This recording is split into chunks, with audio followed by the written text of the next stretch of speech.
So আমি লন্ডনে কিন্তু এরকম মন খুলে আলাপ করিনি স্টুডিওতে গিয়ে, but I really enjoyed today.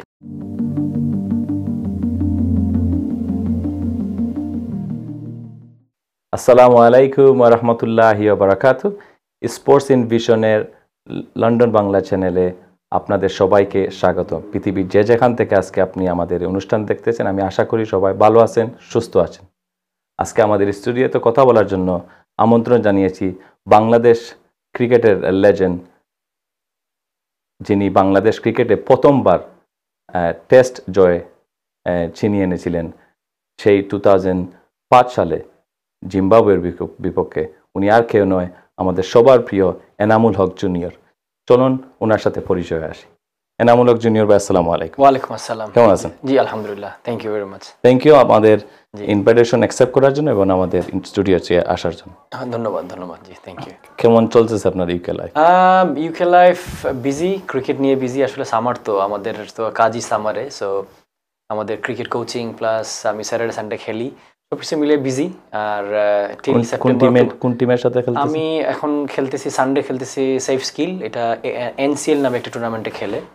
আর স্যাটারডেতে আবার নেক্সট উইক থেকে আমি শুরু করবো স্যারের একটা লিগে আর কি। Safe skill Saturday Sunday. আর কোচিং হলো গিয়ে আমি নিউবিক কলেজে, আপনি জানেন যে আমি নিউহ্যামে ওই কলেজে আমি 3 দিন কোচিং করাচ্ছি। আর হলো বিভিন্ন একাডেমিতে আমাকে যারাই আমন্ত্রণ জানায় আমি সেখানে গিয়ে কাজ করছি আর কি। কলেজে আপনি যে কোচিংটা করান ওই মানে ওদেরকে কি ক্রিকেট না অন্য কিছু? না, শুধু আমাকে ওইখানে আমি হেড অফ ক্রিকেট, সো আমি শুধু ক্রিকেট নিয়ে আসি। সো আমাদের বয়েজ এবং গার্লস সব 2 টিমই আছে। সো ওইখানে আমার ক্রিকেট কোচিং নিয়ে মেইনলি করছি আমি ওইখানে। এক্সেলেন্ট নাম ভাই, আপনি বোঝা যাচ্ছে যে ইউকে লাইফটা আপনি অনেক উপভোগ করতেছেন। আলহামদুলিল্লাহ, বিকজ সবচেয়ে ভালো হলো যে আমি আমার যে কাজটা আমি করি, পছন্দ করি, যেটা আমার প্যাশন, এই কাজটাই করতে পারছি আর কি এইখানে। এটাই আমার সবচেয়ে স্যাটিসফ্যাকশনের জায়গা। And let's go back to Sylhet. How was your cricket journey start? I know you born in Sylhet in Bangladesh. আপনি একজন ক্রিকেটার ছিলেন, সফল ক্রিকেটার বাংলাদেশের ন্যাশনাল টিমে, এবং আমরা সবাই জানি, আমরা অনেক দিনের আশা টেস্ট ক্রিকেটের প্রথম জয়, এবং আপনার ওই সাফল্যের মাধ্যমে কিছু উইকেট, 12টা উইকেট মনে আপনি পাইছিলেন ওই সময়। ওই ক্রিকেটটা শুরু সিলেট, এই নিয়ে আপনি যদি একটু আমাদের ব্রিফ দেন। সিলেট শুরু আসলে আমার স্কুল ক্রিকেট দিয়ে। আমি এর সময় স্কুল থেকে আমি স্কুল ক্রিকেটটা খেলি। তারপরে সিলেটে আমি প্রত্যেকটা জায়গাতে আমি টেনিস বল বলেন, হার্ড বল বলেন, সব জায়গাতে আমি খেলেছি। আর সিলেটে লিগ ক্রিকেট বলেন, এইজ গ্রুপ ক্রিকেট বলেন, সিলেট থেকে শুরু। আমার মনে আছে 2001 এবং 2002-তে ঢাকাতে একজন কোচ এসেছিলেন, ওয়াহিদুল গনি, উনি আশরাফুলের কোচ। সো উনি এসে আমাকে দেখার পরে উনি ঢাকায় আমাকে সিলেকশনে নিয়ে গিয়েছিলেন 2000 সালে। আমার আই রিমেম্বার এসএসসি পরীক্ষা দেওয়ার পর আমি ঢাকাতে চলে যাই। ওইখানে আমি 1 মাস অনুশীলনের পরে আমি অনূর্ধ্ব 15-তে আমি সুযোগ পাই। স্ট্যান্ড বাই ছিলাম, খেলতে পারিনি, বাট ওইখান থেকে শুরু। তারপরে ঢাকা লিগে, ঢাকা আমার ফার্স্ট ডিভিশনে আমি সর্বোচ্চ সংখ্যা, এটা রেকর্ড এখনো সর্বোচ্চ রেকর্ড 45টা উইকেট আমি পাই। সো এক সিজনে 45 উইকেট। সো তখন থেকে আসলে আস্তে আস্তে আন্ডার-19 ক্রিকেট। তারপরে সবচেয়ে মজার জিনিস হলো আমি অনূর্ধ্ব 19 বিশ্বকাপের আগে আমি বাংলাদেশ দলকে রিপ্রেজেন্ট করি। আর এজ অফ 16, এবং দলটা ছিল ইংল্যান্ড। তখন ইংল্যান্ডের অধিনায়ক ছিলেন মাইকেল ভন। ওই টিমে নাসির হোসেন ছিলেন, ওই টিমে ছিলেন গ্রাহাম থর্প ছিলেন, অনেক লিজেন্ডারি ক্রিকেটার ছিলেন, ট্রাস্কোতিক ছিলেন। সো প্রথম টেস্ট ম্যাচ হলো গিয়ে ইংল্যান্ডের বিপক্ষে, প্রথম টেস্ট উইকেট হলো ট্রাস্কোতিক। ওকে, জি, সেই থেকে শুরু আর কি আমার। 2003 সালে আমার ডেবু হয়। আপনি বলছেন আপনি স্কুল ক্রিকেট, পরে জেলা পর্যায়ে ক্রিকেট, বাট সবকিছুর পিছনে একটা ইন্সপিরেশন থাকে। Who inspired you in the cricket?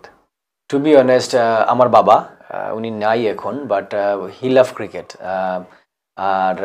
আর সত্যি কথা, যেটা আমার যে পাড়াটা ছিল, মহল্লাটা ছিল, সেটা মজুমদারি এবং হাউজিং স্ট্রিট মাঝামাঝি একটা জায়গা, মজুমদারি এবং হাউজিং স্ট্রিট। এখানে ক্রিকেটের একটা পরিবেশ ছিল, এনভায়রনমেন্ট ছিল। অবশ্যই ধন্যবাদ দিতে হয় একে এম মাহমুদ ইমন ভাইকে। উনি আমার মেন্টরও বলতে পারেন তখনকার সময়। সো ওনার সাথে সাথে আমি আসলে সিলেট প্রথম বিভাগ লিগ প্র্যাকটিস বলেন, মারুফ হাসান ভাই, ওনাদের সাথে আমি প্র্যাকটিস করেছি। মারুফ হাসান সাথে আমি ইনফ্যাক্ট খেলেছিও, ফার্স্ট ডিভিশন ক্রিকেট আমার ডেবু ওনার সাথে হয়েছে। হাউজিং স্টেটে আমার অনেক লাইফের অনেক সময় কেটেছে। সো যদি বলেন যে আমার বাবা প্লাস হলো গিয়ে আমার সব বড় ভাইরা সিলেটের সব আমার ইন্সপায়ার করেছেন, রাজিন সালে, অলোক কাপালি, তাপস বৈশ্য, আমার সময় যে বাংলাদেশকে যখন যারা রিপ্রেজেন্ট করেছেন ওনারাই আমাকে ইন্সপায়ার করেছে অনেক বেশি। গ্রেট। এনাম ভাই, আপনি যখন খেলাটা শুরু করেন, আপনি বলছেন আপনার ট্রানজিশন পিরিয়ডটা ভেরি স্মল ছিল। আপনি যখন খেলাটা শুরু করেন স্কুল লেভেল এবং আন্ডার 19 না খেলে ইংল্যান্ডের সাথে খেলছিলেন, এবং এইজ অফ 16-এ আপনি বাংলাদেশে টেস্টে ডেবিউ হয়েছিল।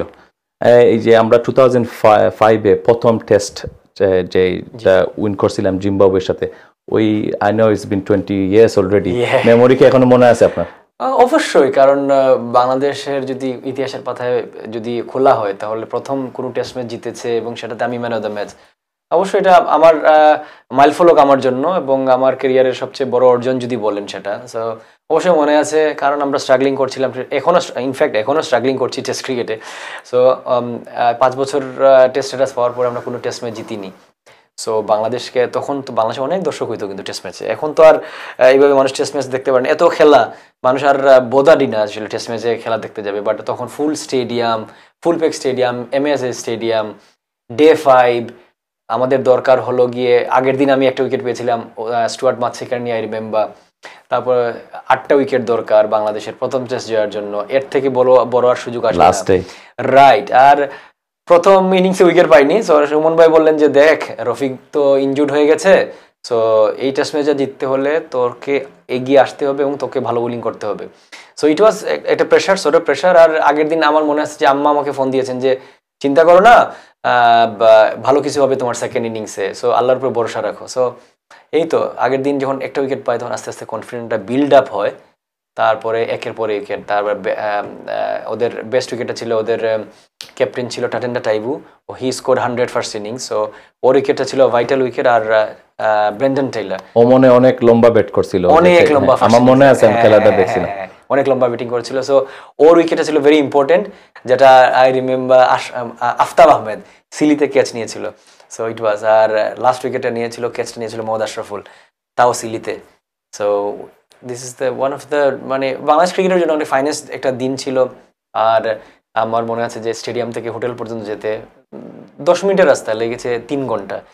People's are in the street. আপনার ফিলিংটা কেমন ছিল? ওই যে হাউ ওয়াজ দ্য ফিলিং? প্রথমে তো মোবাইল চেক করেছি, বাট একটার পর ওই সময় তো সোশ্যাল মিডিয়া ছিল না, তেমন একটা ছিল, এরকম হলে তো আর কথাই ছিল না। বাট তখন ছিল না, বাট তখন মানুষ, আমার রিমেম্বার আমার ছোট্ট একটা ফোন ছিল, কি যেন ফোন ছিল আমার, নোকিয়া একটা সেট ছিল। সো কন্টিনিউ ফোন আসতেছিল অ্যান্ড তখন বুঝেছিলাম যে না, it is something really big for Bangladesh. Okay, great. And আপনি ওই টেস্টে সম্ভবত মানে 12টা উইকেট পাইছিলেন? ওই টেস্টে ছিল 6 উইকেট, আর সেকেন্ড টেস্ট ম্যাচে হলো 12টা উইকেট। 5 বছর পরে মনে আমরা টেস্টটা জিতছিলাম। 5 years আফটার টেস্টের পরের 5 বছর পরে 12টা উইকেট। এরপরে দেখেন আমরা কয়টা টেস্ট জিতছি, হয়তো 20, এই 20-25 বছরে। আপনার 12টা wicket, was it iconic that time? Is it still iconic? How do you rate? Probably yes, because তখন চিন্তাই করা যেত না যে 12টা উইকেট নিয়ে আমি টেস্ট ম্যাচ জিতিয়েছি, কারণ টেস্ট ম্যাচও জিতিই না আমরা। আর সবাই ভেবেছিল যদি টেস্ট ম্যাচ জিতি আমরা, প্রবাবলি রফিক ভাই নিবেন এতগুলা wicket. But I was so lucky যে আমি এত ভালো বোলিং করেছি আলহামদুলিল্লাহ, যে আসলে আমি ম্যান অফ দ্য সিরিজে হয়েছিলাম। আর ওটা গাড়ি একটা ছিল, এক্স্যাক্টলি। সো আমি মনে আছে না ভাই, ওই সময় আমরা খেলা দেখতাম। বাংলাদেশের নিশান গ্রুপ ওরা ঘোষণা করেছিল যে যে প্রথমে 8 উইকেট পাবে he will get the cup. Okay, sorry 6 wicket পাবে, he will get the cup. So Rafiq ভাই, আমরা মনে হচ্ছে রফিক ভাই পাবে, বিকজ রফিক ভাই ওয়াজ বোলিং রিয়েলি ওয়েল আগের সিরিজগুলোতে। তখন আমি যখন 6 wicket pi, so was like wow. এখন মনে আছে যে নিশান সানি গাড়িটা ব্র্যান্ড নিউ কার আমি পেয়েছিলাম, আর ব্যাটিং এর জন্য পেয়েছিল নাফিস ইকবাল। এনাম ভাই, অফ কোর্স আপনি একজন সিলেটি। জি। খেলাটা ঢাকায় না চট্টগ্রামে ছিল? খেলাটা ছিল আসলে চিটাগাং। এন্ড অফ কোর্স আপনি সিলেটে ব্যাক করছেন। জি। How was it for you going back to Sylhet? মানে প্রথম সিলেটের স্টার স্পোর্টসে আপনিই তো প্রথম সিলেটের স্টার, অনেকে হয়েছে আগে না, আমি প্রথম না, অলোক কাপালি আছেন, রাজিন সালে আছেন, তাপস মানে উইনিং হয়ে তিনজনই এই টিমে ছিলেন, ওই টিমে ছিলেন। আচ্ছা, তিনজনই। ওইটা কি রকম ফিলিং ছিল? মাঝখানে সেকেন্ড পাড়া মহল্লায় পরে বন্ধুদের সাথে দুইটা টেস্ট ম্যাচের মাঝখানে ছিল ঈদ। ওই সময় তো সেলফিটা তেমন একটা ছিল না, সেলফি ছিল না, ছবি টবি নেওয়া। এই সময় আপনার একটু যদি আমাদের শেয়ার। আমার মনে আছে যে দুইটা টেস্ট ম্যাচ পরে আমার ওয়ানডেতে টিমে রাখা হয়েছিল, ওয়ানডে সিরিজে দুইটা টেস্ট ম্যাচের পরে এক সপ্তাহ ছুটি ছিল বিকজ অফ ঈদ, কুরবানি ঈদ ছিল। তখন আমি যখন সিলেটে নামি, আমার মজুমদারি থেকে মজুমদারি কিন্তু একটা বাস যায় কিন্তু ওই যে শালুটিকের দিকে, তো পুরো বাস ভর্তি করে মানুষ গিয়েছেন এয়ারপোর্টে। আর আমার মহল্লার সব বয়স্ক লোকেরা গেছেন আমাকে রিসিভ করতে।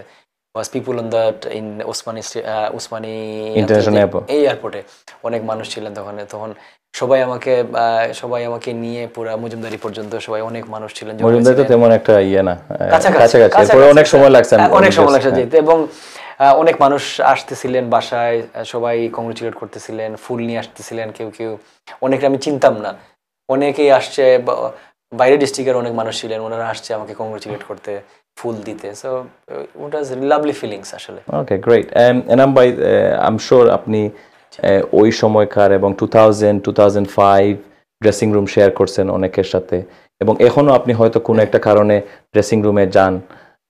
ওই সময় আর এই সময় ড্রেসিং রুমের অ্যাটমসফিয়ার আপনি কিভাবে পর্যালোচনা করবেন?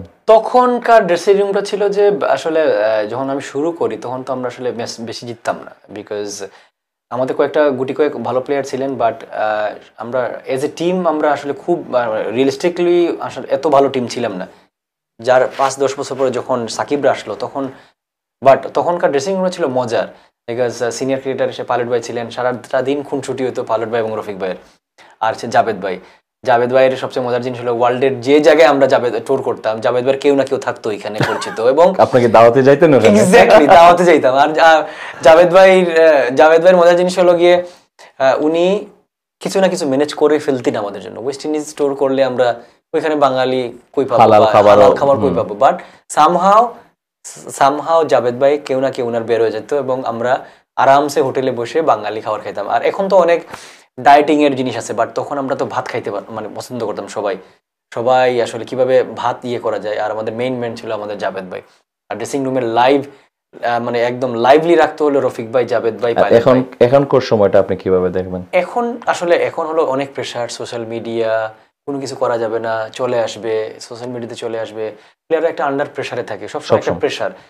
আর তখন তো আসলে এখন তো মোবাইল খুললেই আমার নামে কি বলা হয়েছে এটা তো তখন তো আর সোশ্যাল মিডিয়া তো স্ট্রং ছিল না, বা নাই ছিল, একদম ছিলই না। সো ফেসবুকে কি হচ্ছে, হু কেয়ার্স, জাস্ট আমাদের সমালোচনা হয়তো ইন প্রিন্ট মিডিয়াতে। অনেক সময় দর্শকরা বিভিন্ন ধরনের নেগেটিভ কমেন্ট করে, আমরা দেখেছি যেটা অ্যাকসেপ্টেবল না, ফ্যামিলি নিয়ে কমেন্ট করে ফেলে সোশ্যাল মিডিয়াতে। প্লেয়ার, বর্তমান প্লেয়ার এগুলো দেখে ওদের এটা হয়, ওরা কিভাবে ফিলিং করে? তা অবশ্যই খারাপ লাগে, কারণ একটা ছেলে, কারণ ও তো ক্রিকেটটা খেলতেছে, এটা তো and of the day it's a cricket. তুমি যখন একটা ফ্যামিলি নিয়ে আসবা, তুমি তখন, ও তো ফ্যামিলি নিয়ে এখানে আসতে চায়, বাট একটা দেশকে রিপ্রেজেন্ট করতেছে। ইয়েস, খারাপ খেলতেই পারে, ইয়েস খুব খারাপ খেলতে পারে, part of the game. Yes, আমরা খুব খারাপ ক্রিকেট খেলতেছি, but end of the day ও তো মানুষ, হি ইজ এ হিউম্যান, আর ওর তো একটা ফ্যামিলি আছে, সবাই দেখতেছে। এইটা একটা বিগ ডিফারেন্স হলো গিয়ে 2005 থেকে 2010-এর পরে, বিকজ 2005-এ কি হইতো, গালি খাইতাম সব মাঠের ভিতরে, গ্যালারি থেকে গালি তো, এই কি খেলোস, কলার উঠে গেছে না। বাট এখন হলো গিয়ে মাঠেও গালি, মাঠের বাইরেও গালি। So it's very difficult. আমি ওদের আই ফিল ফর দেম। ওরা বর্তমান যে ইয়াং প্লেয়াররা যারা আছে, আপনি তো অনেক সিনিয়র এবং অনেকদিন বাংলাদেশ টিমকে সাপোর্ট করছেন, এই বিষয়ে কি কারো আপনার সাথে কথা হয় বা কোনো অ্যাডভাইস নেয়? অ্যাডভাইস বলতে আসলে কথা হয়, কারণ আমার লাস্টলি আমার বেস্ট ফ্রেন্ডটাও রিটায়ার করে ফেললো recently, Mahmudullah Riyad. So we had really good time with him. আমি একসাথে শুরু করেছিলাম আমরা ক্রিকেট, তো রিসেন্টলি ও রিটায়ার করেছে। সো ওর সাথে মাঝে মাঝে কথা হয় অ্যাবাউট ক্রিকেট, বাংলাদেশ ক্রিকেট। মাঝে মাঝে সৌরভের সাথে কথা হয়, মমিনুল হক, বিকজ সৌরভের সাথে আমি কিছুদিন খেলেছি। সাকিবের সাথে কথা হয়, কারণ সাকিবের সাথে আমি বেশ কিছু সময় কাটিয়েছি। তামিমের সাথে, মোহাম্মদ আশরাফুল এখন এখানে। সো আমরা প্রায় দেখা হয়, আমরা আসলে স্মৃতিচারণ করি যে কিভাবে কি ছিল ওই সময়টা, এই সময়টা। বিকজ আমি আশরাফুল বা আমরা এমন প্লেয়ার যে আমরা দুই জেনারেশনে ক্রিকেটটা খেলেছি। সো আমরা ওই জেনারেশনটাও দেখেছি, এই জেনারেশনও দেখেছি। সো এগুলি মিলে ক্রিকেট নিয়ে আলাপ হয়। আর খারাপ লাগে যখন বাংলাদেশ হারে, বাট আমি আসলে ওয়েল উইশার, কারণ আমি এমন কিছু কমেন্ট করতে চাই না, বিকজ আমারও একটা দায়ভার আছে। বিকজ আমি এখানে থেকে যদি কমেন্ট করি, ওয়াই নট আমি বাংলাদেশে, কেন আমি বাংলাদেশে আমি কেন সার্ভ, বাংলাদেশকে কেন আমি সার্ভ করবো না? কারণ আমি বাংলাদেশ টিমে খেলেছি, আমার দায়িত্ব ছিল বাংলাদেশে থেকে বাংলাদেশকে হেল্প করা। বাট আমি এখানে এসে যদি আমি ওদের সমালোচনা করি, বাংলাদেশ ক্রিকেটের সমালোচনা করি, এটা হবে অন্যায়। তো আমি ওয়েল উইশার বাংলাদেশ ক্রিকেটের, আশা করবো এই টাফ টাইমটা পার হয়ে আসবে। And number, what was your challenging during your time? Example like injuries, selections, mental well-being.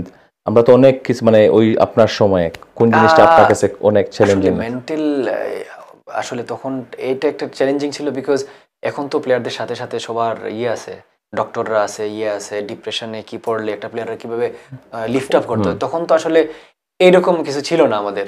এটার জন্য আমাদের জন্য ভেরি ডিফিকাল্ট ছিল এইসব কাম ওভারকাম করা। বাট আরেকটা ভালো জিনিস হলো যে ইনজুরিজ হলো গিয়ে, ধরো আমাদের সময় তো এত ভালো ফার্স্ট ইনজুরি ছিল না। আমি প্রথম ইনজুরিতে পড়ি 2004-এ, ইট টেকস 8 months। এখন যদি আমি ইনজুরিতে পড়ি, probably it will take less then 8 months। এখন সব প্রযুক্তি এত ভালো, এত স্ট্রং, এত সুযোগ সুবিধা। সো এই দিক থেকে আসলে যদি বলি যে ওই সময়টা একটু ছিল, বাট এই যে মানে মানসিকভাবে কিন্তু এখন হলো tough, because of social media. তখন এন্ড অফ দ্য ডে খারাপ খেলেছি, নিউজ পেপার খুললাম না, দেখলাম না আমার সমালোচনা, আমি শান্তি। বাট এখন সোশ্যাল মিডিয়া এত মানে স্ট্রং, আপনার চাচি এসে বলবে, কিরে তোর নামে তো এটা লেখা হয়েছে, কিরে ফেসবুকে দেখছিস কি? তো এগুলি প্লেয়ারদের জন্য একটা হিট করে। এটা এখনকার ক্রিকেটটা আসলে যে ওরা ক্রিকেটটা খেলছে, এটা অনেক বড় কথা। হ্যাঁ, এটাই এই এত কিছুর পরে। আমরা রিসেন্টলি আপনাকে দেখছি, আপনি বিপিএল এ চিটাগাং টিমের সাথে ছিলেন, এবং অতীতে আপনি বিপিএল এ কিছু টিমের সাথে মানে ম্যানেজমেন্টে ছিলেন এবং খেলছিলেন। বর্তমানে আপনি, as you said, you are living in the UK, working in the college, New Vic College, playing few teams over the weekend. আপনার কি কোনো ইচ্ছা আছে যে বাংলাদেশ ক্রিকেট বোর্ডের জন্য কাজ করা বা বাংলাদেশ ক্রিকেটের সাথে কাজ করা, বা ভবিষ্যতে আপনার কি কোনো প্ল্যান আছে বাংলাদেশে ব্যাক করা নিয়ে? হ্যাঁ, এটা নিয়ে আসলে অবশ্যই, কারণ আমি দিতে চাই বাংলাদেশকে, বিকজ আমি আমার এক্সপিরিয়েন্সটা এখান থেকে গ্যাদার করছি। প্রবলি ইনশাল্লাহ সব কিছু ঠিক থাকলে I will take level 3 this year. আর আমি যদি সব আমার কোচিং ব্যাচগুলো চলে আসে, যেখানে এখানকার এক্সপিরিয়েন্সটা আমি কাজে লাগাতে বাংলাদেশে। সো 2026-এর পরে আমি বাংলাদেশ বা কোচিং করাতে চাই 2027 সালের দিক থেকে। সো ইটস ডিপেন্ডস, আসলে ডিপেন্ডস বাংলাদেশ ক্রিকেট বোর্ড কতখানি আমাকে গ্রহণ করবে। সো সব কিছু ঠিক থাকলে আমি বাংলাদেশকে ইনশাল্লাহ বাংলাদেশকে আবারও আমি কিছু দিতে চাই। আমি আমার ক্যারিয়ারের যা অর্জন করেছি, I want to pay back to Bangladesh cricket. Excellent. আর আপনার ওই যে মোস্ট রিসেন্টলি আপনার চিটাগাং কিংসের ওরা কোন পজিশনে বিপিএল শেষ করেছে, এবং আপনার যে অর্জনটা এখানে যদি একটু শেয়ার করেন। হোয়াট এ জার্নি আসলে আমাদের চিটাগাং কিংসের। আমি সোশ্যাল মিডিয়ায় কিছু ছবি দেখছি আপনার। সো হোয়াট এ জার্নি এই কারণে, বিকজ আমাদের খুব হাই প্রোফাইল টিম ছিল না, but we played final, almost we got the trophy. But really good experience. আমি ছিলাম অ্যাসিস্ট্যান্ট কোচ ওই টিমের, সন্টিট ছিলেন হেড কোচ। বাট আমরা জার্নিটা খুবই অসাধারণ ছিল। প্লেয়াররা উজাড় করে দিয়েছে। আর সত্যি কথা বলবো যে কোচিং করে যে খুবই মজা পেয়েছি। আর আশা করব এরকম অপরচুনিটি আরও আসবে এবং নেক্সট টাইম চ্যাম্পিয়ন হতে পারবো। বাট একটা ভালো জিনিস হয়েছে যে আমরা খুব ভালো ক্রিকেট খেলেছি। আর সবচেয়ে বড় অর্জন হলো গিয়ে আমরা সেমিফাইনাল বা লিগ স্টেজ বলেন, আমরা ডমিনেট করে ক্রিকেট খেলেছি। এবং ইয়াং প্লেয়াররা কিভাবে পারফর্ম করছে বা নতুন প্লেয়াররা উঠে আসছে পাইপলাইনে। এক্স্যাক্টলি, এটা সবচেয়ে ভালো জিনিস হলো যে ইয়াং প্লেয়াররা রিয়েক্টেড রিয়েলি ওয়েল। বিকজ আমাদের টিমে শামীম পাটওয়ারি ছিলেন, আমাদের টিমে ইমন ছিলেন opener, he played really well. Shamim Patwari খুব ভালো ক্রিকেট খেলেছেন। সো আমাদের সব কিছু মিলিয়ে বিদেশি প্লেয়ারগুলো ভালো সার্ভ দিয়েছেন। এইখানকার একজন কাউন্টি প্লেয়ার খেলেছেন আমাদের টিমে, গ্রাম ক্লার্ক নামে, ডারামে খেলেন উনি। সো সব কিছু মিলিয়ে এসে we had a really good team. আর টিম ওয়ার্ক ছিল আমাদের মধ্যে অনেক, কারণ একটা টিম যদি টিম ওয়ার্ক ভালো থাকে, অবশ্যই যত ছোট টিম হোক রেজাল্ট পেতে বাধ্য, এবং সেটা একটা প্রমাণ হয়েছে চিটাগাং কিংসে। ভাই, শন টেটের সাথে ড্রেসিং রুমে এবং কোচিং ম্যানেজমেন্টটা শেয়ার করে আপনার কিরকম জার্নি ছিল? মানে সত্যি কথা বলতে আমি এত ডিসকমফোর্ট নাই, because I played with him in 2012-13 BPL এ। সেম টিমই খেলেছি, সেম ওনারের আন্ডারে খেলেছি। প্লাস ন্যাশনাল টিমে খেলছেন ওর এগেইনস্ট লাকিলি খেলি নাই because he was the fastest bowler. Yes that time I remember he was the fastest bowler. তারপরে 2018-তে ও চট্টগ্রাম চ্যালেঞ্জে আমি যখন খেলি ও আমার কোচ ছিল। সো সব কিছু মিলে খুব ভালো একটা হিউম্যান, খুব ভালো কোচিং নলেজ। এবং আমি আসলে I wish him all the very best because উনি এখন কোচিংয়ে জয়েন করেছেন বাংলাদেশ দলের বোলিং কোচ হিসেবে। সো খুবই ভালো। এবং বাংলাদেশ ক্রিকেটে হয়তো বা আপাতত আমরা ভালো খেলছি না, বাট আমি বিশ্বাস করি বাংলাদেশের বোলাররা খুব ভালো একজন মানুষ পেয়েছে coach. Enamba, you was a regular face in our domestic cricket, and what do you think? What importance the domestic cricketটা চালিয়ে যাওয়া, the structureটা মজবুত একটা স্ট্রাকচার করা, এবং এই ডোমেস্টিক ক্রিকেট থেকে আমরা কিভাবে আমাদের পাইপলাইনে নতুন প্লেয়ার আনতে পারবো? ইটস এ শেম আসলে 25 বছর হয়ে গেছে আমাদের টেস্ট স্ট্যাটাসের, বাট আমরা একটা সুন্দর স্ট্রাকচার দাঁড় করাতে পারিনি। আমাদের টাকা আছে, আমাদের ফ্যাসিলিটিস বাড়ানোর একটা মানে জায়গা আছে। সোশ্যাল মিডিয়া দ্য নিউজে দেখি we are the one of the richest cricket board in the world. এই 25 বছরে এসে আমাদের মাত্র একটা ইনডোর ঢাকাতে, আমাদের হলো গিয়ে হাতে গোনা 3-4টা ইনডোর। হওয়া উচিত ছিল 60টা ইনডোর বাংলাদেশের আনাচে কানাচে, প্রত্যেক জেলাতে ইনডোর থাকা উচিত ছিল। আমাদের স্কুল ক্রিকেট আমরা ধ্বংস করে দিয়েছি লাস্ট 15-20 বছরে। নির্মা স্কুলের মতো একটা সুন্দর স্কুল ক্রিকেটটাকে আমরা দাঁড় করাতে পারিনি ভালোভাবে।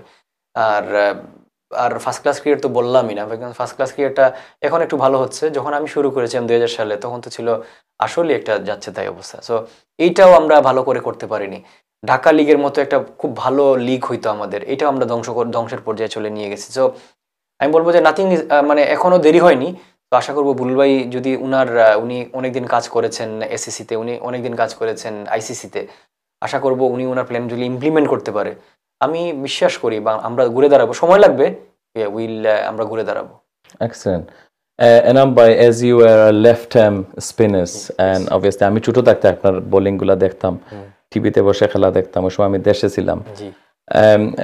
Today a lot of young people mention their role model as your name. What advice will you give it to them, to the left-arm spinners? I will tell you, we are struggling with the left-arm spinners. Exactly. We saw against Sri Lanka the day. The one of the young talent took 5 wickets. Tanveer, very good bowler, good bowler. So what's your advice to the young people?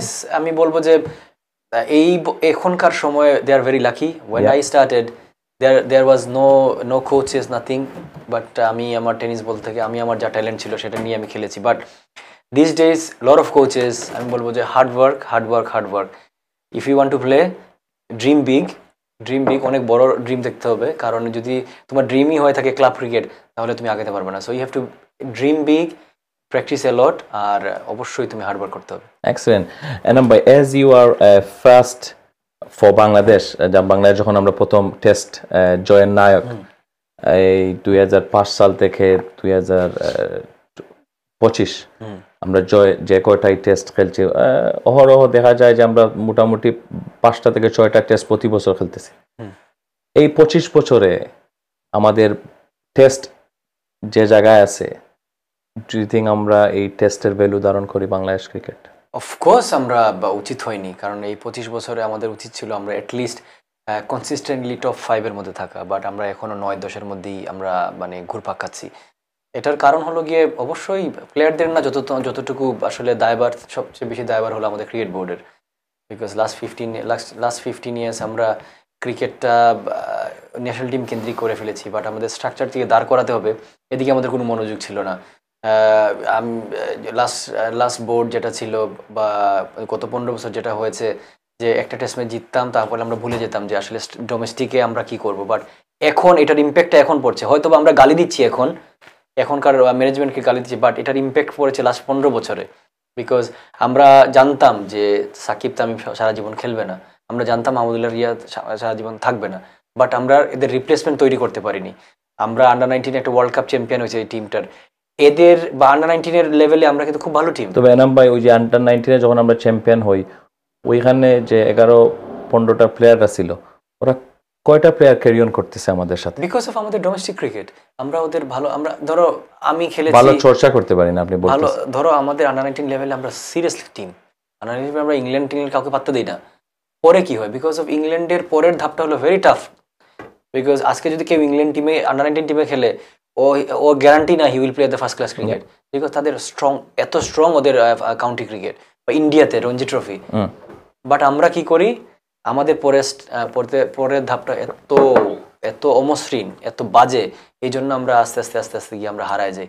So আমাদের এখনকার ইয়েটা হলো গিয়ে, আমাদের যদি ক্রিকেটটা যে উন্নতি করতে হয়, অবশ্যই আমাদের আন্ডার 19 বলেন, এজ গ্রুপ বলেন, ওদের একটা এত। আপনার কি অ্যাডভাইস থাকবে আন্ডার 19? ঠিক আছে, আমরা অনেকেই আপনি যদি আন্ডার 16, 17, 18, 19 দেখেন এবং ওই যে ইমেজিন কাপ যেগুলো বলেন, আমরা কি করি, ওরা 2টা ম্যাচ ভালো করছে পরেই ন্যাশনাল টিমে চলে আসে। ইন্টারন্যাশনাল ম্যাচের যে প্রেশারটা, এরপর অনেক প্লেয়াররাই ইয়ে হয়ে যায়। তো ওইটাতে কি মনে করেন যে হোয়াট ইজ দ্য ভেরিয়া ইজ আমাদের আমরা বিপিএলটা ভালোভাবে সাজাতে পারিনি। ইন্ডিয়া টিম ভালো খেলার একমাত্র কারণ হলো গিয়ে আইপিএল এ they shared the dressing room with big players. আর আইপিএল এর যে pressure, almost similar pressure for playing for the countries, TV, money, everything. So ওরা এই প্রেশারটা যখন নিয়ে আসে, শিখে যায়, সো যখন ইন্টারন্যাশনাল ক্রিকেটে আসে তাদের জন্য অনেক ইজি হয়ে যায়। সো আমার কাছে মনে হয় আমাদের ক্রিকেটটা উন্নতির একমাত্র ইয়ে হলো গিয়ে আমাদের ফার্স্ট ক্লাস ক্রিকেটটা ভালো করতে হবে, আমাদের ঢাকা লিগটা ভালো করতে হবে। ঢাকা লিগটা ভালো ছিল, এখন অনেক দুর্বল হয়ে গেছে। সো আশা করবো ফার্স্ট ক্লাস ক্রিকেটটা যতদিন আমাদের খুব ভালো স্ট্রংলি হচ্ছে না, ততদিন আমাদের ক্রিকেটের উন্নতি হবে না। ফ্যাসিলিটিস বাড়াতে হবে ভাই, আমাদের টাকা আছে, ওয়াই নট ফ্যাসিলিটিস বাড়াবো না কেন? আমরা ইনডোর বানাও ভাই, সব জায়গায় ইনডোর কেন বানানো হচ্ছে না? আমাদের সদিচ্ছা নাই, কারণ টাকা আছে, টাকা রেখে ব্যাংকে গিয়ে আমরা পানি খাবো? আমাদের তো এই টাকাগুলো স্পেন্ড করতে হবে ভাই ক্রিকেটের উন্নতির জন্য। সো ক্রিকেটের উন্নতির জন্য যদি আমরা স্পেন্ড না করি, তাহলে আমাদের একটা কথাই তো আছে ভাই, যত আমি ঢালবো তত রেজাল্ট আসবে। সো আমাদের ব্যাংক ব্যালেন্স না বাড়িয়ে আমাদের এগুলি স্পেন্ড করা উচিত, মাঠ বানানো উচিত, আমাদের মাঠের খেলা হওয়া উচিত। আমাদের কি হয় বাংলাদেশে, প্রথমে বানায় গ্যালারি, তারপরে বানায় মাঠ। আর এই দেশে হয়, শ্রীলঙ্কা, ইন্ডিয়াতে হয় আগে মাঠ পরে গ্যালারি। এবং আমি যেটা আমরা সচরাচর দেখে থাকি, মাঠ বানানোর সময় এটা পার্সোনালাইজ করা হয়ে যায়, যেটা অনেক সময় পলিটিক্যালি ইউজ হয়ে যায়। পলিটিক্যাল হোক, আই ডোন্ট মাইন্ড, তুমি পলিটিক্যালি তুমি ইউজ করো, বাট মাঠে খেলা দাও ভাই। তুমি কেন আমি আগে ড্রেসিং রুম ইয়ে বানাবো, আগে গ্যালারি বানাবো, কেন আমি মাঠ বানায় মাঠে খেলা শুরু করবো না? রাইট, আমাদের আনাচে কানাচে অনেক খালি জায়গা আছে, উই শুড ইউজ দ্যাট। তো আমাদের মাঠ বানাতে হবে, ইনডোর বানাতে হবে। এবং আমাদের সিজন ছোট হয় কেন? বিকজ আমাদের ইনডোর নাই। ইনডোর যদি সিলেটের কথা ধরি, সিলেটে জাতীয় লিগে যারা খেলে তারা খালি দেখে নিউজ, আদার প্লেয়ার ইউজ করতে পারে না। তারপরে সিলেটের ডিভিশন স্টেডিয়ামটা বা ইন্টারন্যাশনাল স্টেডিয়ামটা মানে স্পেসিফিকলি অল্প কিছু প্লেয়ারদের জন্য, সবার জন্য না। রাইট, এটার সো আমাদের সবার জন্য ক্রিকেটটা ছড়িয়ে দিতে হবে। আপনারা যারা এক্স ক্রিকেটাররা আসছেন, অনেকগুলো আমাদের মোহাম্মদ আশরাফুল ভাই আছেন এবং অনেকে ইউকেতে আসছেন, খেলাধুলা করতেছেন, কোচিং করতেছেন, আপনারা কি এরকম কোনো একটা ইনিশিয়েটিভ নিয়েছেন এক্স ক্রিকেটাররা বোর্ডের সাথে কথা বলি, আমাদের এক্সপিরিয়েন্সটা শেয়ার করি, অ্যাডভাইস দেয়, এরকম কি কোনো ধরনের কনভারসেশন হয়েছে? এখনো হয়নি, নতুন আমাদের ক্রিকেটটা আগায় নেওয়ার জন্য এখনো হয়নি। বাট যদি বোর্ড আমাদের যদি হেল্প চায়, অবশ্যই উই উইল মানে গো ফরওয়ার্ড, আমরা সামনে এগিয়ে যাব। আর মিগদা তুমি জানো এখানে মানে ফেসিলিটিস কি? ফেসিলিটিস আছে, প্লেয়ার কম। আমাদের প্লেয়ার প্রচুর, ফেসিলিটিস নাই। এখানে দেখো তুমি আনাচে কানাচে তোমার ইনডোর আছে, তোমার স্কুলে নিশ্চয়ই হল আছে। তো আমাদের পুরা সিলেট জুড়ে একটা, পুরা রাজশাহী জুড়ে একটা, রাজশাহী কত বড় একটা ডিভিশন, তারপরে অনেক ডিভিশনে তো ইনডোরই নাই। আমি গত বছর রাজশাহীতে গেছিলাম এবং রাজশাহীর যে ক্রিকেট গ্রাউন্ড, যেটা মোহাম্মদ যে আমাদের পাইলট ভাই একটা রেস্টুরেন্ট করছিল নঙ্গরা নামে, অনেক রেস্টুরেন্টে যাই বোন, ওনার সাথে দেখা, এবং উনি যে মাঠে বড় হয়েছে, আমরা আমাদের স্কুলের বাচ্চারা নিয়ে গেছিলাম, মাঠটা ঘুরে আসছি, খুবই সুন্দর, খুবই সুন্দর। ওইখানের যে ক্রিকেট লেভেলটা অনেক ভালো। আমি কম্পেয়ার করবো না সিলেটের সাথে, বাট স্ট্যান্ডার্ড আছে। সিলেটের কথা ধরো, তুমি আমাদের সিলেট ক্রিকেটটা চিন্তা করো, ধরো এত প্লেয়ার বাংলাদেশকে রিপ্রেজেন্ট করেছে, এখনো রিপ্রেজেন্ট করছে, বাট দেখো লাস্ট 10-15 বছরে ভালো কোনো লিগ হয়নি, লিগগুলার বাজে যাচ্ছে তাই অবস্থা। সো এই জন্য লাকিলি আমরা মানে ভালো প্লেয়ার পেয়ে যাচ্ছি, লাকিলি আমাদের আসলে, বিকজ দে আর বাইবোন ট্যালেন্ট, এই জন্য ওরা চলে আসছে। খালেদ বলেন, ইয়ে বলেন, ওদেরকেও তৈরি করেনি। ইয়েস, অনেকে পাত দেখিয়েছে, অনেকে ওদের হেল্প করেছে, বাট ওরা ট্যালেন্টেড। যে জেনুইন কোচিং যদি বলি বা জেনুইন লিগ বলি, এখান থেকে আমাদের আসলে কোনো এনাম ভাই, অনেক ইয়াং প্লেয়াররা এখনো আমাদের ক্রিকেটের পাইপলাইনে আছে, ন্যাশনাল টিমে খেলতেছে। হয়তো ওদের অনেক ধরনের চাওয়া পাওয়া থাকতে পারে, আমাদের বোর্ডে আমরা সোশ্যাল মিডিয়া পত্রিকায় যেটা দেখি, অনেক সময় ওরা যখন অ্যাডভাইস দেয় বা ওদের চাওয়ার কথাটা বোর্ডে বলে, সাথে সাথে ওদের টিম থেকে ছাঁটাই করা হয়ে যায়। আপনাদের তো এখন ওই সুযোগ মানে ইয়েটা নাই, আপনারা যখন রিটায়ার্ড হয়ে গেছেন, নেক্সট প্লেয়ার অনেক সিনিয়র প্লেয়াররা আছেন। ঠিক আছে, আপনারা বলতেছেন বোর্ড যদি আমাদের চায়, আপনাদের কি এরকম কিছু একটা উদ্যোগ নেওয়া দরকার যে এক্স প্লেয়াররা বাংলাদেশ ক্রিকেটকে এগিয়ে নেওয়ার জন্য আপনারা কি অ্যাপ্রোচ করতে পারেন না ওদেরকে? রিমেম্বার আমরা একবার যে ইয়ে করেছিলাম, ধর্মঘট করেছিলাম, রিমেম্বার যে সাকিব টাকিব সহ সবাই আমরা আমাদের দাবি দেওয়ার জন্য, পুরো কিন্তু বন্ধ ছিল একদম ক্রিকেট প্রায় 1-1.5 দিনের জন্য। পরে এই আমাদের কোনো কিছু আদায় করতে হলে আমরা হার্ড লাইনে যেতে হবে। আমরা হার্ড লাইনে গিয়ে কি করলাম, আমরা একটু ভালো হোটেল পেলাম, তারপরে হলো গিয়ে এক ডিভিশন থেকে আরেকটা যাওয়ার জন্য একটা ফ্লাইট পেলাম। সো এখন আমাদের এক্স প্লেয়ারদের উচিত, আমি তো যেহেতু এখানে চলে আসছি, সো আমি রিসেন্টলি আমি একটা সিলেট ডিভিশনের সাথে যুক্ত হতে পেরেছি। সো আমার ইচ্ছা আছে, সো আই স্পোক টু আমার ডিভিশনে আমি প্লেয়ারদের সাথে আলাপ করেছি, আমার সিনিয়র প্লেয়ারদের সাথে আলাপ করেছি, আমার যারা সিলেট ডিভিশনকে রিপ্রেজেন্ট করে ফার্স্ট ক্লাস সবার সাথে আলাপ করেছি যে ওদের আসলে কী চাওয়া পাওয়া। সো আমি যদি আমার ওইখান থেকে আমি স্টার্ট করতে পারি, আমার ডিভিশনে যদি আমি আমার ডিভিশনে লোকাল প্লেয়ারদের জন্য যদি আমি কিছু করতে পারি, এভাবে যদি সদিচ্ছা যদি সব এক্স প্লেয়ারদের যদি হয় প্রত্যেক ডিভিশনের জন্য, আই এম শিওর যে আমাদের ক্রিকেটের অনেক অনেক অনেক উন্নতি হবে। সো আশা করব I will start from Sylhet. Excellent. জি এনাম ভাই, ওই আমি আশা করব যে আপনার যে সিনিয়র ক্রিকেটাররা আছেন, আপনার বন্ধু বান্ধব আছেন, ওই সময়কে আপনার সাথে খেলছেন, আপনারা কিছু একটা উদ্যোগ নেন আমাদের বাংলাদেশ ক্রিকেটকে এগিয়ে নেওয়ার জন্য, যাতে করে আমরা সবাই মিলে দেশটাকে একটা পর্যায়ে নিয়ে যেতে পারবো।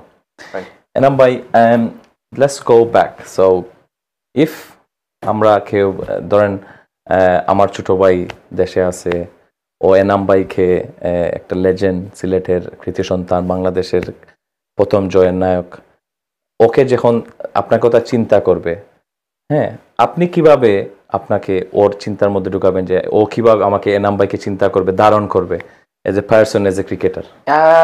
এটা অনেক বড় ইম্পর্টেন্ট একটা কোয়েশ্চেন করেছো তুমি, বিকজ আমরা অনেক ক্রিকেটারই আমরা ভুলে যাই যে আমরা দেশকে রিপ্রেজেন্ট করেছি। সামওয়ান আমাকে ফলো করে, আমি রোল মডেল সামওয়ানের।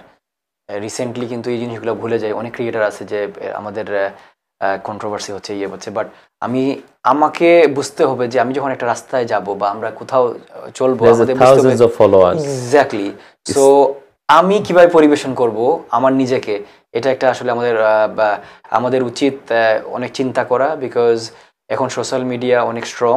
আপনি যেটা করবেন এটার সাথে সাথে চলে আসবে সোশ্যাল মিডিয়া। সো আমাকে কিভাবে রিপ্রেজেন্ট করব, এবং এই রিপ্রেজেন্টটাকে চিন্তা করবে যে আসলে শুধু আমি না, আমার ক্রিকেট ফ্যাটার্নিটি, যে না আসলে প্লেয়াররা তো এরকম এরকম ইয়ে। সো ধরেন আমি যদি আজকে কোনো ইনসিডেন্ট করি বাইরে, সো সাথে সাথেই বলবে যে না ক্রিকেটার তো এরকমই। সো আমাদের উচিত, আমাদের রিলিজন যারা আছে বা আমাদের রিলিজন যারা হবে, আমরা সোশ্যাল মিডিয়া এবং নিউজে দেখি অনেক সময় নট অনলি ক্রিকেট, আদার স্পোর্টসের যে প্লেয়াররা আছে বিভিন্ন ধরনের স্ক্যান্ডেলে জড়িত হয়ে যান। এই বিষয়গুলো যদি, কারণ আপনারা এখন অনেক লোক আপনাদের ফলো করতেছে, আপনারা রোল মডেল। হ্যাঁ, সো ভাই আমি বলবো যে সত্যি কথা বলতে অনেক দুবার চিন্তা করা উচিত।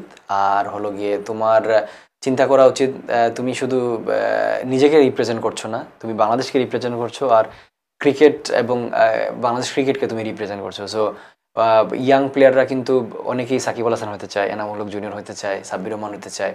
সো নিশ্চয়ই ওদের মধ্যে একটা ধাক্কা লাগে যে না উনি তো এরকম, উনি তো এরকম। সো আমি আশা করব যে নেক্সট জেনারেশনস এইগুলি চিন্তা করবে, বিকজ 100টা ক্যামেরা ওদের মধ্যে থাকে, ওদের আশেপাশে থাকে, আজকে কিছু করলেই চলে আসে রাতের মধ্যে। সো আশা করবো যে সব একটা স্টেপ ফালানোর আগে দুবার চিন্তা করা উচিত। এক্সেলেন্ট।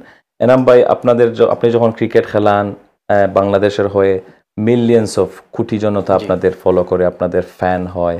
এক পর্যায়ে আপনারা যখন খেলাধুলা ছেড়ে যান, যে কোনো জায়গায় ক্রিকেট, ফুটবল বা আমাদের জাতীয় খেলা কাবাডি, যেটাই হোক, এক পর্যায়ে একটা বয়স চলে আসে, রিটায়ার করে স্পোর্টসের সাথে ওরা থাকে, ও বা অন্য একটা ক্যারিয়ার ওরা চুজ করে।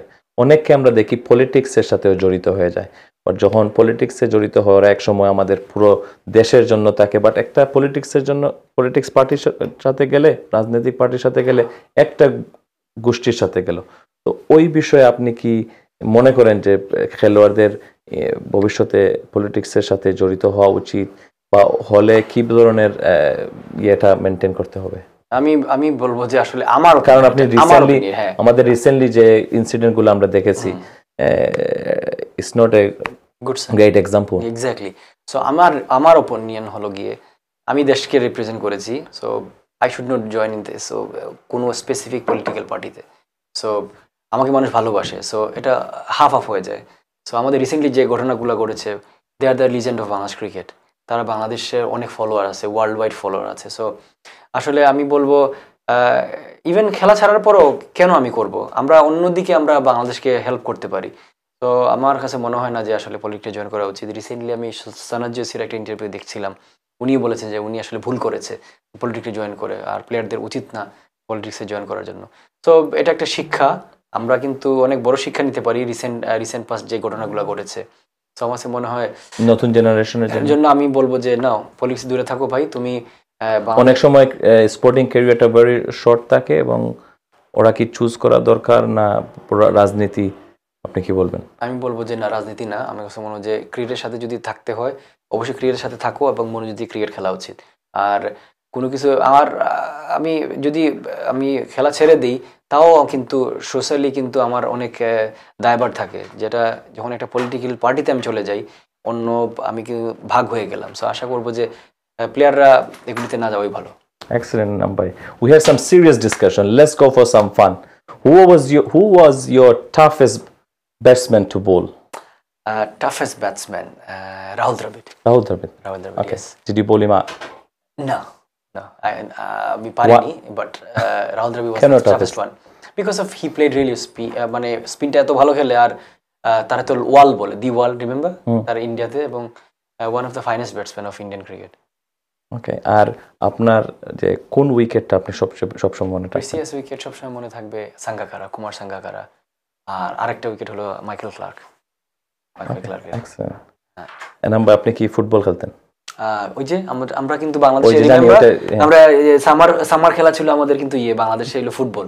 সো উই প্লেড কাদার মধ্যে ফুটবল খেলতাম, নিশ্চয়ই তুমি খেলেছো, আমি আমার বিশ্বাস। হ্যাঁ, কাদার মধ্যে ফুটবল খেলতাম। ইয়েস, ক্রিকেটটা হলো, বাট মেইন নেশা ছিল ফুটবল। এক্সেলেন্ট। রোনাল্ডো আর মেসি? মেসি। Why Messi? আমরা তো দেশে দেখতাম সাদা এই গ্রিন পতাকা, যখন ছোট থেকে বড় হয়েছে আসলে আর্জেন্টিনা ধারণ করে বড় হয়েছে, তো সো এই জন্য মেসি। ওরা কি ভালো করতেছে? Of course, we won the World Cup, man. Okay. What's next? Next, I hope he will play. Excellent. নাম্বাই, অনুষ্ঠানের পুরো আমরা শেষ পর্যায়ে চলে এসেছি, এবং ধন্যবাদ আপনাকে আমাদের সাথে জয়েন হওয়ার জন্য। অনুষ্ঠানের শেষ আমি একটা বলি যে মন খুলে আলাপ করছি। সো আমি লন্ডনে কিন্তু এরকম মন খুলে আলাপ করিনি স্টুডিওতে গিয়ে, but I really enjoyed today. Thank you নাম্বাই। এবং শেষ করার আগে আমার ছোট্ট একটি প্রশ্ন, আপনার জাতীয় দল থেকে সরে আসা কিভাবে, এবং পরবর্তীতে কেন আপনি জাতীয় দলের সাথে আর সম্পৃক্ত হতে পারলেন না? জাতীয় দলে প্রথমে ইনজুরি ছিলাম, আর তারপরে হলো গিয়ে ভালো একটা টেস্ট ম্যাচ খেলার পরেও আমাকে আর সিলেক্ট করা হয়নি, but I keep performing in the domestic cricket. এটা একটা আফসোস যে what was the reason সিলেক্টররা ভালো বলতে পারবে। As I said at the beginning, you were the regular face in domestic cricket. আপনি ডোমেস্টিক ক্রিকেটে ঢাকায় এক সিজনে 45 উইকেট নিয়েছেন, ইট ইজ স্টিল আনবিটেন, এবং আপনি টেস্টে ভালো খেলা, ফার্স্ট ক্লাস ক্রিকেটে ইতিহাসে second highest wicket Bangladesh cricket. এরপরও আপনার ছিটকে যাওয়া অথবা সুযোগ না পাওয়া, এটা আপনি কেন মনে করেন? ইনজুরিজ, দুই হলো গিয়ে অবশ্যই সিলেকশন এরর। আমাকে চাইলে ওনারা অনেকদিন খেলাতে পারতেন টেস্ট ম্যাচে। ইনজুরি তো আপনি পরে রিকভার করছেন এবং এসে রিকভার করেছে, এবং আফসোস, ইয়েস আফসোস, I should been played nearly 100 test match ও 70-80 টেস্ট ম্যাচ। আর লাকি যে বাংলাদেশকে রিপ্রেজেন্ট করতে পারছি, এবং লাকি এই কারণে সিলেট থেকে আসা একটা ছেলে বাংলাদেশকে রিপ্রেজেন্ট করেছে, এবং প্রথম টেস্ট জয়ে অনেক হেল্প করেছে বাংলাদেশ ক্রিকেটকে।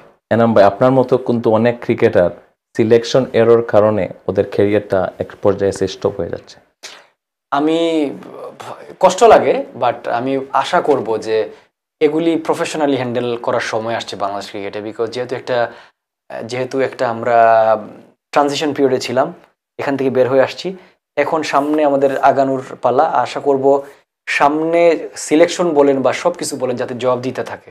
এই দেশে যখন সিলেকশন হয় সিলেক্টর বাধ্য এক্সপ্লেনেশন দিতে কেন টিমের বাইরে গেছে। সো আমি চাই যে সিলেক্টররা জবাবদিহি করবে যে না আমরা একে কেন বের করেছি এবং দলের এই জন্য এই প্লেয়ারটা দরকার আমাদের। লাস্ট কোয়েশ্চন টু ইয়ানাম ভাই। ইয়েস। আমরা যখন আমাদের ক্রিকেট বোর্ডে দেখি যে বোর্ড মেম্বাররা অনেক দিন চায় ওরা পারফর্ম করুক টিম নাই করুক বা ওদের পারফরমেন্স টিমে দেখ আর না দেখ, ওরা চায় যাতে ম্যানেজমেন্টে থাক, কারণটা কি? কারণটা হলো গিয়ে এগুলি, এই যে এটা তুমি যদি র্যাঙ্কিং দেখো এটা তো ওয়ান অফ দ্য কারণ, এর মধ্যে রিজন যে আমরা কেন এত তলা নিতে, বিকজ অফ আমাদের বোর্ডটাই তো প্রফেশনালিজম ছিল না বোর্ডে। সো আমাদের একজন সিলেক্টর 12 বছর ধরে সিলেকশন করেছে। সো ওয়াই প্রফেশনাল থাকতে হবে, আর হলো গিয়ে একই জায়গা যাতে লং টাইম থাকা যাবে না, অফকোর্স না, তাই না? সো আমরা যদি 2 বছর একটা টার্ম দেই, 2 বছর বয়সে তুমি সরে যেতে হবে। আর যারা ডাইরেক্টর আসবে মিনিমাম নলেজ থাকতে হবে বা বোর্ড ডাইরেক্টরদের। অতীতে অনেক ডাইরেক্টর আছে যে আসলে কোনো নলেজই নাই ক্রিকেটের, but they represent Bangladesh cricket board. অনেকই আছে এরকম যারা ক্রিকেটের সিও বুঝে না। সো আশা করব এখনকার ডাইরেক্টররা যারা আসবে ক্রিকেটের নলেজ নিয়ে আসবে এবং বাংলাদেশ ক্রিকেটকে ভালো করার জন্য এবং সদিচ্ছা নিয়ে আসবে আর কি বাংলাদেশ ক্রিকেটে। আপনি আমাদের যাতে ইয়াং আপকামিং যে প্লেয়ারগুলো আসতেছে ওদের সম্পর্কে যদি লাস্ট একটা অ্যাডভাইস দেন আমাদের অনুষ্ঠানের আমি শেষে। ইয়াং ট্যালেন্টের বাংলাদেশের ট্যালেন্টেডদের বলবো যে আসলে এমন কিছু হও, ওদের তো অনেক কিছু অ্যাভয়েড করতে হবে, অনেক কিছু ফেস করতে হবে। অ্যাভয়েডের জন্য আমি ওদের টার্গেট হলো গিয়ে ভাই সাকিব তামিম হলে হবে না। সাকিব তামিম যদি হও তাহলে তো বাংলাদেশ এই পর্যায়ে থাকবে। তুমি you have to beat Shakib Tamim to বাংলাদেশকে তুমি চ্যাম্পিয়ন করাতে হলে, বাংলাদেশকে তুমি টেস্টে 5-এর মধ্যে আনতে হলে ইউ হ্যাভ টু মানে তুমি আরো বড় রোল পালন করতে হবে। সো আমি ইয়াংদের বলবো ভাই টপ ক্লাস প্লেয়ার হও এবং টার্গেট যাতে থাকে বাংলাদেশকে টপ 5-এ আনো, টেস্ট ক্রিকেটে চ্যাম্পিয়ন হও কোনো কাপে, যেটা আমরা এখনো পারিনি। Enam bhai, thank you so much for coming to LB24 studio in my show Sport in Vision, and wish you good luck in UK and Bangladesh, and we want to see you doing something big for Bangladesh in 2016-2017 as you said in our discussion. Thank you very much. Thank you. দর্শক, আজকে আমরা কথা বলছিলাম বাংলাদেশ ক্রিকেটের সর্বপ্রথম test জয়ের নায়ক, আমাদের সিলেটের কৃতি সন্তান, বাংলাদেশ ক্রিকেটের লেজেন্ড এনামুল হক জুনিয়রের সাথে আমরা অনেক কিছু নিয়ে কথা বলছি এবং আপনারা অফকোর্স আমাদের এই অনুষ্ঠানটা উপভোগ করেছেন। আপনাদেরকে আগামী অনুষ্ঠান দেখার আমন্ত্রণ জানিয়ে আজকের অনুষ্ঠান এখানে শেষ করছি। সবাই ভালো থাকবেন, সুস্থ থাকবেন। আসসালামু আলাইকুম ওয়া রাহমাতুল্লাহি ওয়া বারাকাতুহু।